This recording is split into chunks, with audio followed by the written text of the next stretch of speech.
Welcome to the Dynamics of Everyday Life, where we demystify some tricky concepts and get to know ourselves a little bit better. Welcome back to the Dynamics of Everyday Life. Today I'm delighted to welcome another guest to the show, Simon Bennett. Simon is a good friend of mine and a coach, and we have the most interesting discussion about kindness, why it's so important, what it can do for us, and how we can all incorporate more of it into our lives. So I hope you enjoy listening to it as much as I enjoyed recording it. So welcome back to the show, everyone, and I'm delighted to introduce another guest to the show today. We have a good friend of mine and a fellow coach, Simon Bennett. So Simon, please introduce yourself. Thanks very much, Julia. I'm really pleased to be here. My name's Simon Bennett. I'm hoping that by the end of the podcast, people who are listening can find it easier to be a bit more kind to themselves before challenging yourselves around things that you might want to change in your professional and personal life, and to take a similar approach with people around you. I think it can sometimes feel like we're always being told we have to improve things about ourselves. You've got to be better at health, at family life. You've got to achieve higher performance at work. And I think that can feel tiring and demoralizing for people. And what's more, I think it can actually make the barriers to achieving useful changes seem even higher. So I hope people can get something out of listening. I've got two professional roles. I've been in leadership roles in large charities for quite a long time now. My current role is I head up a group of services in East London for people who sleep on the streets. And as you mentioned, I also run a practice that offers coaching for managers and executives. Well, you are very welcome to the show, Simon. And I'm delighted that when we spoke before, you wanted to talk about kindness, because I think it is something that we don't look at so much these days. And when you were talking, it really reminded me of, particularly when my children were smaller, I don't think parents are very kind to themselves. You should be doing this. They should be doing GCSE Mandarin by the time they've left preschool. And, you should be cooking all these healthy foods and you should be doing that. Meanwhile, you should be keeping up with all your friends, having a wonderful social life and managing your relationship. Well, it's no wonder most of us feel that we're failing. So it's a really important topic. Well, I mean, what I like about the podcasts is that you've made them an accessible way for a lot of people to understand how early life experiences shape the habits and patterns that we have in later life. And, that's whether that's outside of work or it's in your work role. And, everyone has their start in life. You can call it, the hand that you're dealt. And that includes challenges for everybody. So to use the example of myself, a lot of aspects of growing up were really great and I benefited from a lot of privileges. And for me, the main challenge, as for a lot of people, was confusion around sexuality. Nowadays, I know that it's common for the majority of bisexual people to have felt very confused. But at the time, as a teenager and a young adult, that confusion manifested itself as secrecy and issues with my authenticity and my own sense of self-worth. And so, of course, that affected my personal life on an ongoing basis. And I found that showed up in working life as well. And I think something that's been an interesting theme across the podcasts and that got me thinking from listening to some of them and then knowing I was coming on today, what I like to talk about, thinking about the psychodynamics of everyday life. Part of everyday life is also work. And whether you're in and out of work, a lot of adult situations are perfect setups for really needling some of the things that we find most uncomfortable. You've talked a lot about defense mechanisms on the podcast. Now, we all have them. They're part of being human. And the podcast is very practical in giving people something to take away and gently consider in relation to their own lives and those around them. Just to continue with myself as an example, so my career started with the Masters in Human Rights and voluntary work for refugee and migrant organisations. And then I moved into homelessness work. So I was doing support and caseworker roles. And I found that I was really good at connecting with a range of people. I got a real buzz from helping people with things that mattered to them a great deal. And it was a privilege to meet a really wide range of people who mostly conducted themselves very admirably, especially given the circumstances they were in. So that's all rosy, that's all gravy. But, and this is very common to people who work in the field that my leadership roles have been in, is there's also an aspect of trying to fix the world to fix yourself. And certainly when I was younger, a very large proportion of my own self-esteem was built on my professional identity. I'm doing good for other people. It was maybe more difficult to make up self-esteem based on things that were inside myself. And at work, that kind of mindset or that kind of psychological makeup, whether it's in the charity sector that I've come up through or in any kind of organization, having some sort of drive can come across very well. It gets a lot of praise. It tends to lead to progression. And so you've got a bit of a cycle of reinforcement that, yes, doing what you're doing, whether that's fixing other people to fix yourself, whether that's performing well against sales targets, there's a reinforcement that that's a way of making you feel good about yourself. I found when I moved into management roles that being very driven, even about something that's obviously a good thing to do, working with people who are vulnerable, if you're doing that without insight and you're in a position of power as a manager, that can come across in quite negative ways to people. And when, like I mentioned already, I had some difficulties with authenticity. I was very good being my authentic self with clients, but I found that once I had an authority role with staff teams, that actually there was a blockage there around me taking up my authority properly. And I think that was related to authenticity issues that go back to the early life experiences that I shared. Now, I was lucky because I worked with an excellent coach relatively early in my management career, and this supported some changes for me. And you've said I'm here to talk about kindness. The foundation of that relationship was kindness. I was able to learn how to work with myself to meet my psychological needs through work in healthier ways. And the kind of double upside was that did actually mean that, for the most part, I was actually becoming more effective at the work tasks I was required to do as well as a leader. And I moved then into more senior management roles. And as you go higher up, you can notice more patterns. And I was starting to see, well, what seems to be coming up a lot in these systems of large charities doing this kind of work on a large scale, or you're managing large teams of people. You can see what's going on in a lot of different individuals and what seems to be common for a lot of people. And very much in the charity and the helping sector, I've seen this now that through coaching I've moved over into doing a lot of private sector work as well. There's a lot of the same kind of themes. I could make a really long list, but I'll pick a couple of things. And people's boundaries is one that I see is very prominent coming up. So that might be boundaries around time, not taking breaks, finishing late. But also it can be boundaries around responsibilities. Are you doing the work of the people that you manage? Are you doing the work of your manager? Are you doing the work of your colleagues, some of them whom don't pull their weight? What are your relationships and boundaries with your clients or customers, whether that be vulnerable adults, where those kind of boundaries can be particularly important.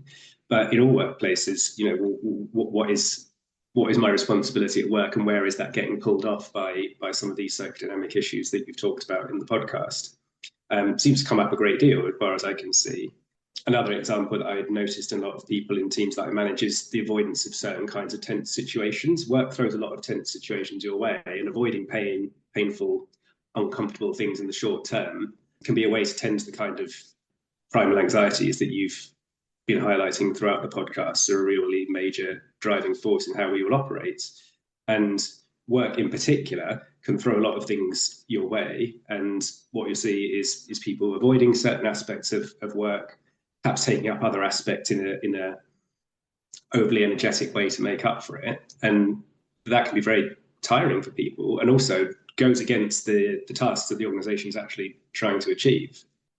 I think when things are good, work can be fulfilling for people. It can be very interesting. It might be great socially, but work might be the opposite of those some or all the time. Or even if your job is mostly good, your organization is mostly good, it can certainly throw up a lot of situations that agitate our defense mechanisms. Definitely. I mean, there's so much there that I absolutely resonate with. I mean, just even going back to when you were talking about being in a job to fix yourself, fixing other people or fixing the world to fix yourself. In another lifetime, I worked and managed mental health services, and you see that a lot Mm. Mm. in mental health services. And, there was possibly some of that for myself too. But I think boundaries is something that's so key, and we can feel that we're being unkind when we're setting a boundary. And so we then get a bit fuzzy about our boundaries because we think we want to, it's kinder to, we want to be nice to people, but actually taking a step back, having strong boundaries is a better place for everyone. I think to be able to take that step back and realize that it's quite difficult. And this is why my theme and what I hope people take from listening through the podcast is it's fine to want to make changes, for example, around how you manage your boundaries at work, how you manage your boundaries in your family, with your friends. By all means, challenge yourself on those kind of things. Please be kind to yourself first. If the agenda is just change, improvement, that I think can be tiring and counterproductive. And that's really my theme for the day. And making boundaries changes is a great example for us to run with. You've talked a lot about authority relationships during the podcast, across a lot of the episodes, and you've explained in a very accessible way how we all have an inner mental and emotional life in terms of our relationship with our own authority and the relationship with the authority of those people around us. And what our internal life around that is formed from our early family life, our current family life, our institutional life, which the main thing for a lot of people will be school when we talk about institutional life. Although thinking about a lot of the people that I've worked with in my charity leadership roles, institutional life often includes prison or hospitals, either for physical or mental health. So we've all got our family life, we've got our school or other institutional life, we've got our social life at all ages and how that's affected us. And also we've got other jobs that we've had and what those workplaces have been like. So, bringing all of that into what life and work is like for you right now. And most work organizations have authority structures, and that can be a very important part of actually getting any work done. And, related to boundaries, related to feeling looked after, that having an authority structure can actually be very important for well-being in a workplace. An authority structure can also put us in situations that we don't like very much, and often in ways that we're not consciously aware of. Several leaders that I've worked with in coaching, highly competent people, they're doing well in many areas of their roles, but they've come to coaching because they're experiencing struggles in some other parts of their roles and responsibilities. And it can often be the parts that relate to taking up their authority or to relating to the authority of other people around them. Just an example situation that's come up with several clients that I've seen in my coaching practice is that they've got a manager who plays out their insecurities through confrontation, and then the person who's with me as my client is finding that despite their best intentions, to the contrary, they actually end up keeping rising to those kind of provocations from their manager. And you've talked in the podcast about the loss of power to other people's unconscious, and how the phenomena of introjection and protective identification can be underlying that. And this is all happening without realizing that it's going on. Absolutely. And that's why we can end up feeling quite exhausted because we're carrying other people's stuff. And it's not easy. And you've talked about being kind to ourselves. And one of the things that I'm really intrigued at is, what does this look like? Because it can be, I put a post out on social media this week about self-care and it not being all scented candles and bubble baths. I'm not a fan of either, actually. But it's not that. What does being kind, and particularly being kind in the workplace, look like to you? I think that the starting point for it is an awareness of these really complex energies that are going on in all human beings. There's nothing wrong with you for having psychological defense mechanisms. There's nothing wrong with you for having habituated preferences and aversions from when you were a young person. That puts you in common with every other human being in the world. It's probably the definition of humanity, right? Mm. When it's in the workplace, and there's a context here of leadership development with being on here in the role of a coach. It's by all means develop your own capacity to be kind to people at work. That's a very valid change as a leader. By all means, have aspirations to see changes in the people around you. If you're in a leadership position, that's a huge part of your job. But don't rush straight to those changes in yourself or in other people.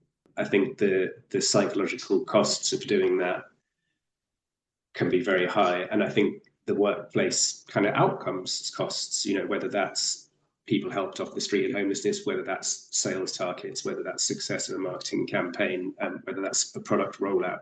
I think that this is applicable across all workplaces, is if you're not laying that foundation of kindness to yourself and the other people that you work with before trying to make totally legitimate changes to want to make, there could be a lot of suffering along the way.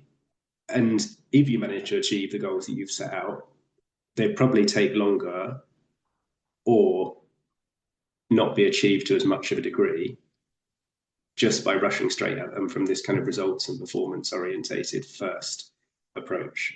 So I think it's a kind of patience with yourself and other people. It's a kindness first approach. And it's recognizing that in leadership, if you want results, you're better off going that way around than you are by just charging in. Now, that's a very difficult position to occupy when you're under pressure. And who isn't under pressure at work, particularly if you're in leadership positions responsible for teams, responsible for results. So I think everything we're discussing today is very much going to be a case of it's easier said than done. What I'm hoping is that by it being said, people listening to the podcast, it can plant a seed of it being done. Go away, think about it. Don't beat yourself up.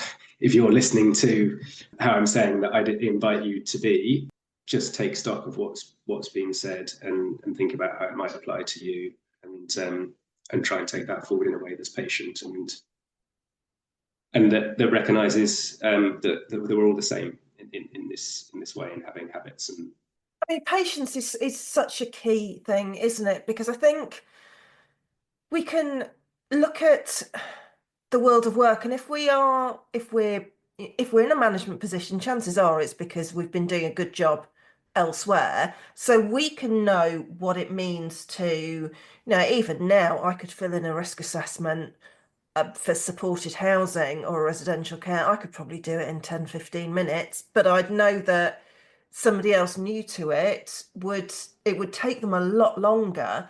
And it is about that patience that not everybody knows.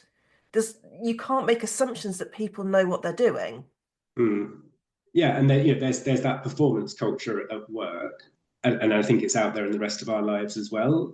And I'm keen to make the episode very much about everyday life, working life being part of that. You've got adverts, you've got bosses, you've got your peers, whether that's work peers or outside of work, your friends. And it can seem like everyone else is getting on fine. And it can also seem like everyone really needs you to be getting on fine, to just get on with it as well. Work and family and community life, they're all full of expectations, often pressure to change. And I think, it either explicitly spoken or implicitly meant is the change is an improvement. You need to be doing something better. And the flip side of that is that you're being told that there's something wrong. And I think it's absolutely fine to have a drive to make some aspect of yourself or people around you more effective or more pleasant. There's something very human about that as well. It's that rush to make changes that concerns me. And in some of the well-being culture that's out in the world now, and some of the self-help culture, I mean, there's a lot of brilliant materials in those areas, right? But what I also see in some of those areas is a lot of pitfalls, or a lot of approaches that I think actually risk deepening somebody's low self-worth and embedding some of the issues that in fact you're meant to be surfacing and trying to change. So it's getting to the crux of what I want people to take from the podcast today is everyone deserves to prioritize kindness to themselves and others, including in the context of a change that you might really want or need to make. And I think it can be easier for people to see some people as deserving of help and kindness. Homeless people as the example to run with from large part of my own professional experience, people in other vulnerable groups. And the flip side of that can be that those of us who are kind of doing okay, as it were, can find it very hard to give the same grace to ourselves and also to others around us. And I think, that's applicable in personal life, but perhaps even more so in working life. At work, you're meant to be professional, and inherent in that is you're meant to be playing your role kind of no matter what, really, put up with it, get on with it. So thinking about this idea of who's allowed to be kind to themselves, specifically in work and career, I think that concept can again get stuck. I see from the way that people have spoken to me over the years when they ask, what do I do in my role that's not coaching? And once you mention, you're working with homeless people, you're working with vulnerable groups, that gets quite a lot of praise, and also people feel like you're deserving of support, and we're dealing with such a difficult job. It's hard work, and you're out there fixing something that we're all uncomfortable seeing.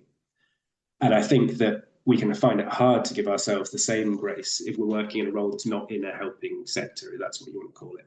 Part of what I found in expanding from being in leadership roles just in the charity sector to then coaching across all sectors, including private sector, is this commonality, is in all of these kind of work organizations, there's a similar needling of our psychological defense mechanisms. There's similar performance and improvement culture. There's similar difficulties in giving the grace and kindness to yourself and others before working on changes.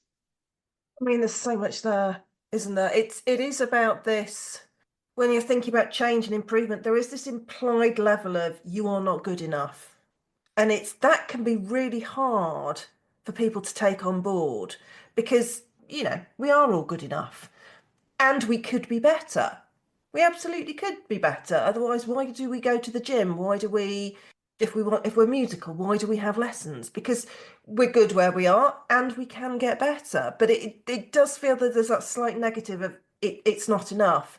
And as for the self-help books, there are times when I could weep because there's not enough there to actually make it meaningful for somebody. And you can end up reading a self-help book and feeling worse by the end of it because you think, well, I'm not doing this. I'm not doing my meditating. I'm not taking long walks. I'm not, because maybe you've got children or you work shift work or whatever. It's a challenge. It feels like almost like looking after yourself becomes another task or another thing to do. And then if you've been brought up with that negative voice, if you have, let's get really Freudian about it. If you have an overactive superego, guess what? You're not going to be feeling pretty good. So I think you're absolutely spot on. Kindness has to start with ourselves. And it's almost like it's a muscle that needs to be flexed. It needs to be practiced. It's not a one size fits all. It's not like you've done it once and there you go, job done. Yeah, I think you're absolutely right. And I think a lot of the problems with how alleged self-help books or programs and so on can make a lot of people feel, everybody has a superego. How active it is varies a lot depending on what people's life has been like so far. But that critical voice is actually, is a really important part of having an integrated psyche, and not having that critical voice, can lead to really problematic behavior. So it's about having a healthy relationship with all the parts of yourself that already exist, including the critical part, including the part that's a bit lazy and can't be bothered to go to yoga tonight because of the kids, or because it was a hard day at work, or because you just want to sit on the sofa and watch rubbish TV. That's grace and kindness. Sitting on the sofa and watching rubbish TV is grace and kindness to yourself, and yoga's great. By all means do some yoga as well. But what I think can emerge from some of the self-help culture in the context of those things I listed earlier, advertising, workplace pressure, etc., is the feeling that if you didn't go to yoga quite as much as you plan to do, or quite as much as your mates say they're doing, which they probably aren't, that you should feel guilty. And I don't know a lot about the foundations of yoga, but I'm pretty sure that it wasn't about making you feel more guilty about yourself. So how ironic that that's how it can end up being missing our planned so-called well-being activities can make us feel worse. We're talking about balance because clearly, doing things that are good for your well-being, i.e., not spending all of your time sitting on the sofa watching rubbish TV, is a sensible way to approach life. But it's when things move too far to either extreme, because I think you could say that actually spending all of your time sitting on the sofa watching rubbish TV is also a kind of unkindness, because there's a neglect to yourself there. It's not so easy to notice that also filling every minute with well-being activities or feeling guilty when you don't is a kind of neglect as well. There's an absence of kindness at both ends of that spectrum. Absolutely, it is all about balance. And going back to the workplace, it is, as a leader, yes, you need to show kindness and be patient, but there's also a line that has to be respected, because there are bottom lines, there are targets. Even in residential care services, people need their meals, people need their medication. You can't be off doing fun activities to Legoland all the time. You've got to remember that actually sometimes people need their appointments. We have to go to the not so fun things because they need to be done. It's about striking the balance. And in the workplace context, again, everything that we've just talked about with well-being and self-care activities and the double-edged sword there in personal life carries across, I think, and the equivalent would be perhaps staff development, particularly leadership development. It's saying, yeah, okay, there might be some useful stuff to be worked on here, but how are we going about that is so important. And part of what inspired me to build on my own leadership experience and move into executive coaching was that I had an incredible coach myself, and it was the kindness that they brought into the coaching sessions that then meant they were able to challenge me deeply in a way that actually worked. And through having an excellent coach myself, I did become happier. And I actually mean in and outside of work. The coaching was very much work focused, more comfortable with myself. So I did become a better leader, and I have in all the time since then been able to get better results, the kind of measurable things that my organizations and their funders and more senior managers wanted to see. But it wouldn't have worked out that way if I had chased the results as the sole end. And if going into coaching, I had been unfortunate and had a different coach who didn't work in that way and who would focused on chasing the results as the sole end, or if I'd had an organization that hadn't been willing to support me in taking a deeper and more effective route to getting results by agreeing to arrange coaching for me. And I've actually moved into more senior leadership roles since the time that I had the coaching. So having someone create a space that was kind and challenging has actually benefited my career development. Really tangible stuff for the organization and their results, really tangible results for me and my career from this basis of kindness and then deep challenge. I mean, you might have guessed at this stage of the podcast, my own coaching approach is to say, yes, let's work on those tough goals that you've brought or that your organization has suggested. And because we actually want to get there, let's not rush towards them. Let's build trust through confidentiality, kindness, and connection. Let's work out together what's behind your struggles on a deeper level, in a place where you can explore the boundaries of your abilities in safety. And that way, you're far more likely to leave coaching with really sustainable changes for the rest of your career and life, not just some cosmetic behavioral adjustments that are actually very draining to maintain. Now, I framed a lot of what I'm saying in work terms because I'm here in my role as a coach, and I would like to hear from people who think that service could be useful for them. But at the same time, I think many of the people listening who've stayed to the end of the podcast, they haven't stayed to find out how to book leadership coaching sessions. What I'm hoping is that everyone listening can take away the applicability of what I've been saying to our personal lives as well. I think that everything that I've said about performance and competition culture, expectations to keep working on yourself or improving in a way that devalues rather than celebrates who you are and where you've come from is something that we can see in family, social and personal life all the time. And we can see the toll of that on people. one of the things I really liked about the podcast series is it's giving everyone something to take away and hopefully benefit from building carefully and slowly into their own lives in all the wonderful difference of the lives of your listeners. So I'm hoping that everyone listening can take up my invitation to bring kindness as the setting up point to approaching any challenges that you set yourself and others in and out of work. If there really is a beneficial change to be made, I think that starting off from kindness makes achieving that far more attainable. All of us had our formative experiences, and we all have our powerful and deep-seated psychological defense mechanisms. So if I can finish what I've got to say by saying, please look after yourselves, look after each other. You might not need to change as much as the world is telling that you do. And you'll stand much more chance of changing what you really want to if you begin by establishing a warm connection to yourself and others. I love that. I think thank you so much. That's absolutely key, because what's coming out for me here as well is the individuality of kindness, in that we're all so unique, but sometimes we don't see ourselves as unique. And I think it's I suspect, don't know, I don't want to put words in your mouth, but one of the reasons that your coach was so kind to you was that she saw you for you. She didn't see you as an other person who she just had to get through. So I'm assuming it was a she. Your coach had to get through this round of coaching. The coach saw you as Simon and worked with you as Simon, not another client.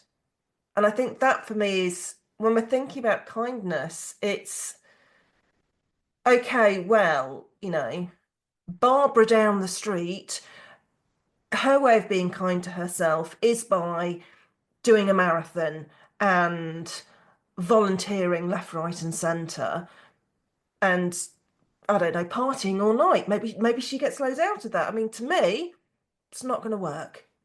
For me, like you say, being kind to myself is actually stopping and getting off my computer, which is one of my big draws, and doing a bit of embroidery, bit of crochet.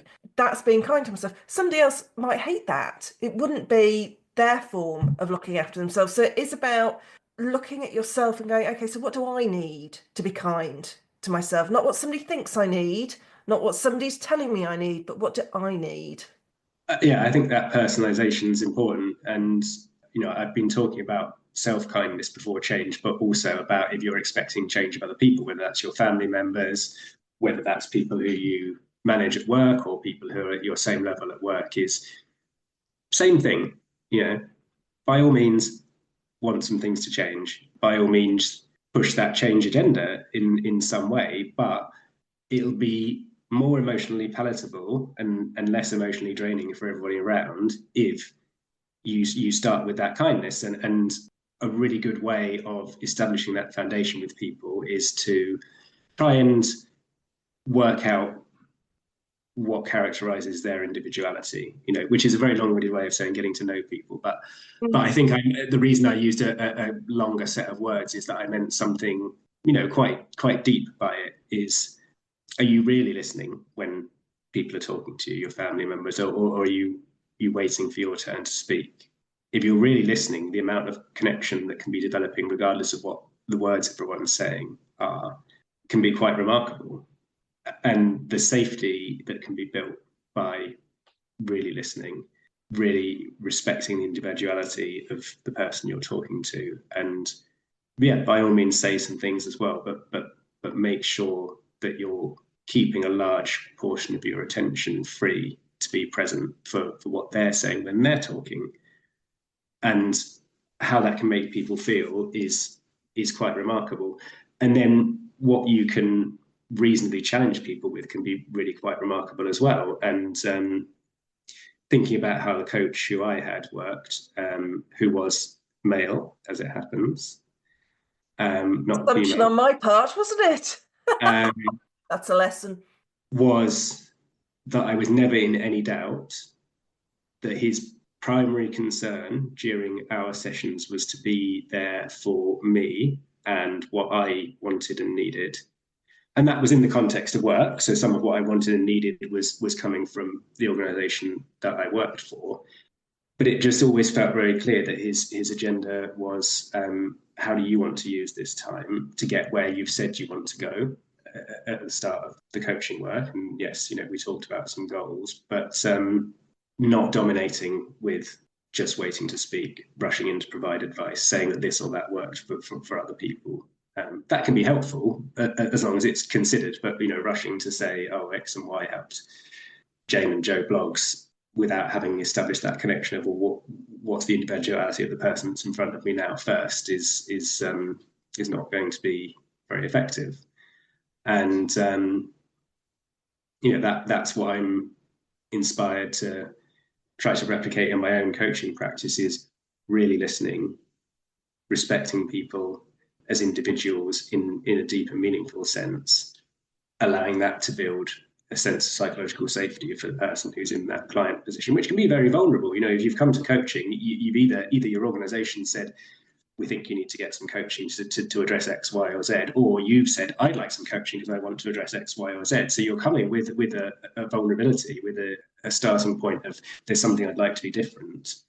And respecting that common humanity, that everybody had their start in life, everybody's got their psychological defense mechanisms, and everybody deserves that platform of kindness. And then, whether that's in coaching or in other aspects of work or in personal life, that foundation, I think, can serve you and other people much better than just trying to get straight there, just trying to change things too quickly, and all of the implications of there's something wrong with you, or of failure and punishment and other negative associations that can come from being too results oriented without that foundation.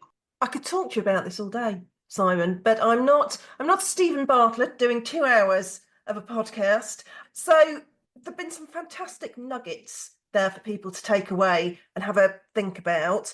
If people want to talk to you more about this or anything else, I will make sure everything goes in the show notes for people who might be driving or cooking the dinner or whatever now. But how can people get in touch with you? Have a look at my website. So www.sbennett.uk. I've got 2 N's and 2 T's. So www.sbennett.uk, and you can read a bit more about my coaching work, and all the details of how to get in touch with me are there as well. And I'd love to hear from some of the people listening. Perfect. Well, I will make sure that goes in the show notes. It just reminds me to say thank you so much for coming on. I'm incredibly grateful. And I think we've all had a lot from it. I'm definitely going to be going away and making sure I'm thinking about kindness today. So thank you ever so much, Simon. Thanks, Julia. I've really enjoyed it. Thanks for listening to this episode of The Dynamics of Everyday Life. Please hit the follow button for future episodes and subscribe wherever you get your podcasts. You can follow me on Instagram at The Dynamics of Everyday Life, or find me on LinkedIn at Julia Rogers. I'd love to hear from you and hear your thoughts on dynamics. The Dynamics of Everyday Life is brought to you by Coaching 42 and the fabulous team at the Podcast Boutique.